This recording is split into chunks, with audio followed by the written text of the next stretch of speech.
Hey guys, today we're going to learn how to solve the 4x4 Rubik's Cube, so let's get right into it.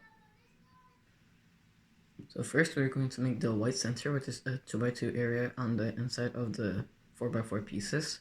So here we have two done, and what we can do is pair up these two like this.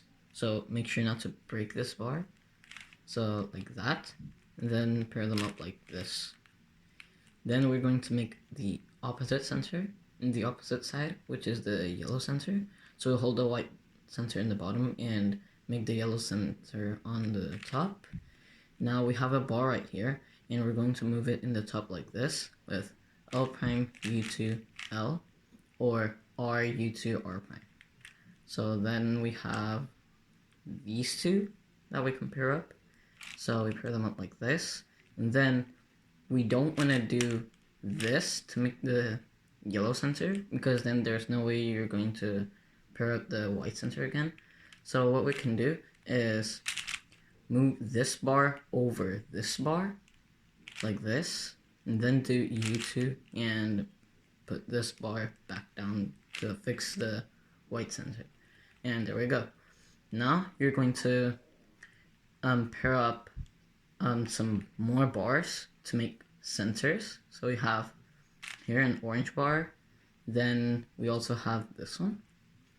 We can pair up these two and make them up like this, and make sure to do it in order, because if you can see in a 3x3 we have orange, and then we cannot do red center, blue center, or any other. We have to do the green center. So we have orange, then green. So we're going to make the green center. We already have a bar. Then we have these two. So we're going to pair them up, but that breaks the orange center. So what we're going to do is move it out of the way to put this bar back to here, like this. And then we have a bar, and we just insert it with RU2, R prime. And then orange is opposite to red. So in the opposite side of orange, we're going to make the red center. So here we already have a bar, and here as well, and then we can just do L prime U2 L, and there we go. And the last one is just going to solve itself. Then we're going to go to 4x4 edge pairing, and how this all works is that you make, so like for example, these two pieces, the white red, these two pieces, you're going to put them across from each other like this, here, like this, and then you're going to pair them up like this, so that they look like white, red. Don't worry about the centers right now.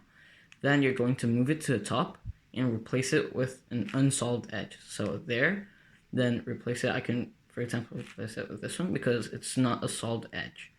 And then we put it back down, and then restore the centers. Then we can keep going. So we have these two. What we can do here is the flipping algorithm, and what it does is that it puts this edge to here and this edge to here. And we have the white, orange, and we cannot pair them up right now. But if this one was here, we could pair them up. So we're going to do the flipping algorithm, which goes like this.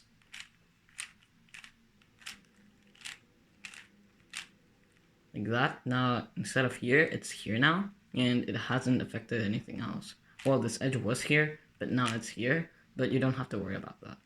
But then we're going to pair them up, and make sure not to do this, because then that brings a solved edge here, and that's going to be bad. So we're going to replace it with an unsolved edge, and that's going to be this one or this one. Then we restore all the centers, and there we go. Now we can also do this one and this one. And for vertical ones, what you can do is U2, but because they're both in the bottom slices, and they could be in the top slices as well, but because they're both in the bottom slices, what we're going to do is just flip either one of them. So the flipping algorithm, and then do U2 to pair them up, like this in the back. Now, we're going to restore it to here, and then restore all the centers, like that. Now, what we can do, can't find any, wait, okay, here. We have these two, yellow, red, and yellow, red. So, here, just like before, we need it in opposite sides. So, either diagonally like this, or like this. But right now they're in the same spot, so we're going to flip either one of them. So I can just flip this one. And now it's here. Now we can pair them up, but now all the edges on top are solved. So we cannot replace with any of them. So what you can do is Z2 or X2, and then replace it with another edge from here. And then I can just replace it with this one, like that, and then restore. And here we have already an edge made, so you can replace it with this one. There we go. Now we have these two. We have the same case again, just flip either one of them, and then pair them up, and replace it with an unsolved one. Could replace it with this one as well.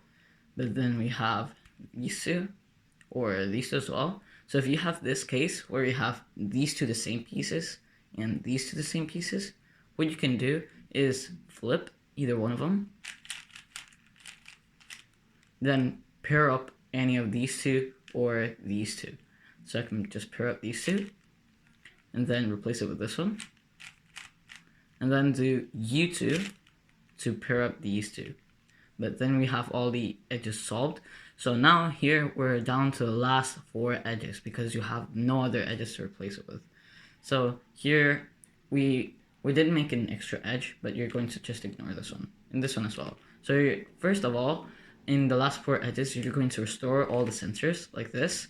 And this time, before we wanted them to be diagonally like this, but now in the last 4 edges, we want them to be in the same slices.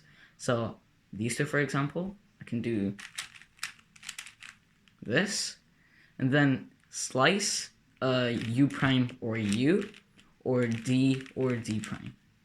So I can just do U prime, and then flip, because if you can see the spot right here, we do U prime, and then flip, this edge is going to be here, and then when we slice back to put all the centers back to their spots, then this one's going to be solved.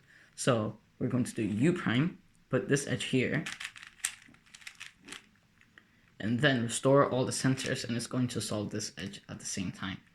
Then we have these two, they're already there, so what we can do is D prime U or U prime, and if you want them to end up in the right, and that's what we want because diagonal cases are bad, and if we make these 2 edges to end up in the left, we're going to have this unsolved edge and this unsolved edge, and that's going to take extra moves or longer moves. So we want them to end up in the right side so that these are together, and then you can have these 2 edges together. So what we can do is do D or U prime to make this the slice go towards the right direction. So we can just do U prime, and you can see it went to the right direction. So then we can just flip this one, and then do U. So the opposite of U prime is U, and then there we go, and it ended up in the right. So we could have had it like this,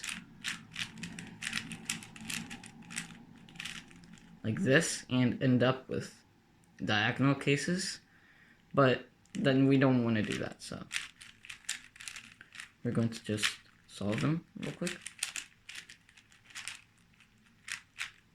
There we go.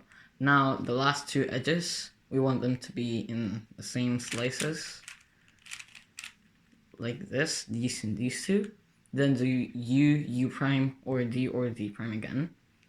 So I can just do U prime, flip, and then the opposite of U prime is U, so we're going to do U.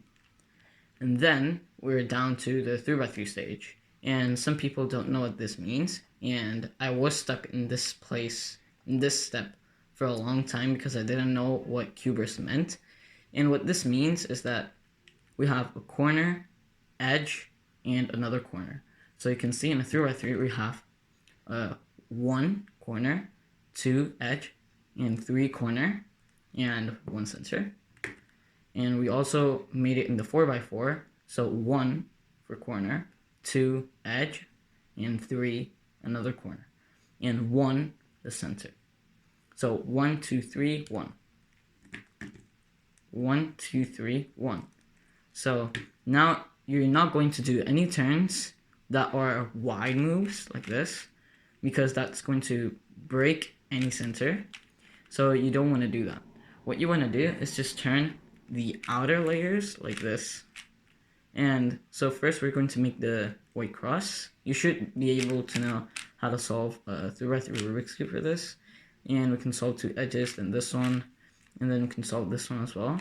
So you can do this like that, and that's the cross. And then we can also do these two for F12 pairs and insert. And I was looking ahead to these two, and they're paired up. Then we also have this one and this one.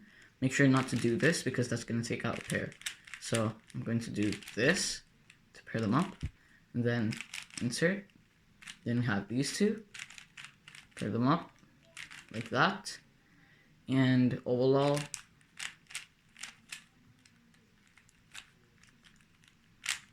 like that. And then we have PLL, which is a G-pen.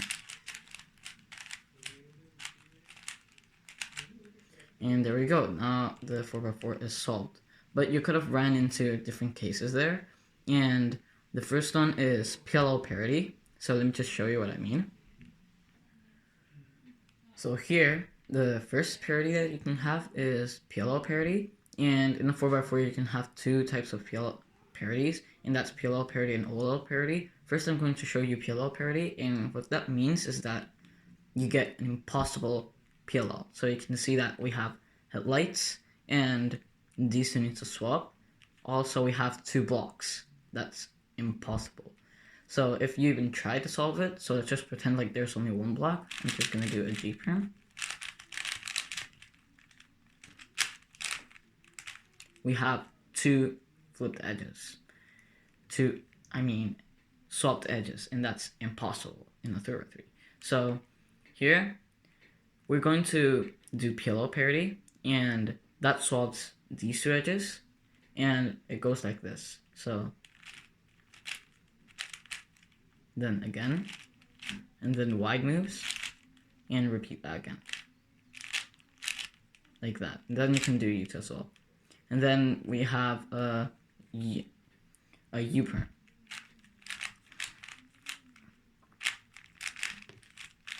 And that solves it. But we also have this. I also want to show you guys something else, and that's when we have here.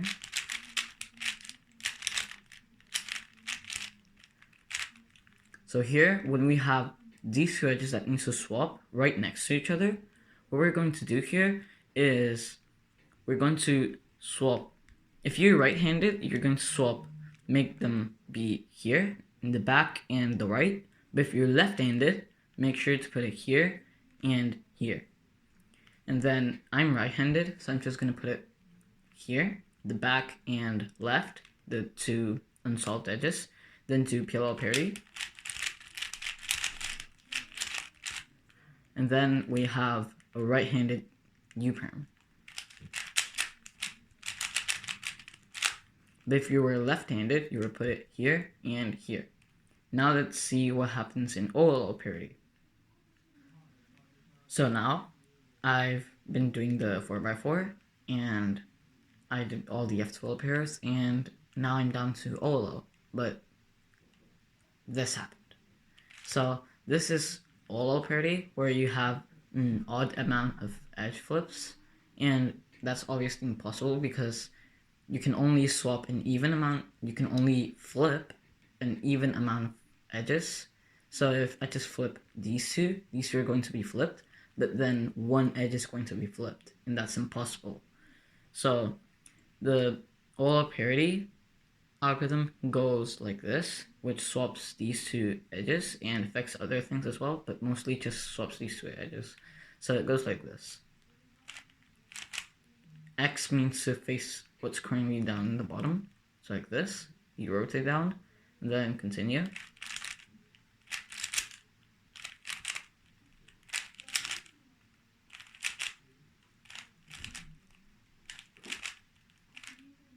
And now we have an even amount of edge flips. So you can just do OLL.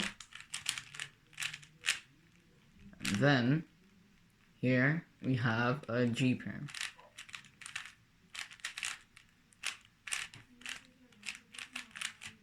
There we go.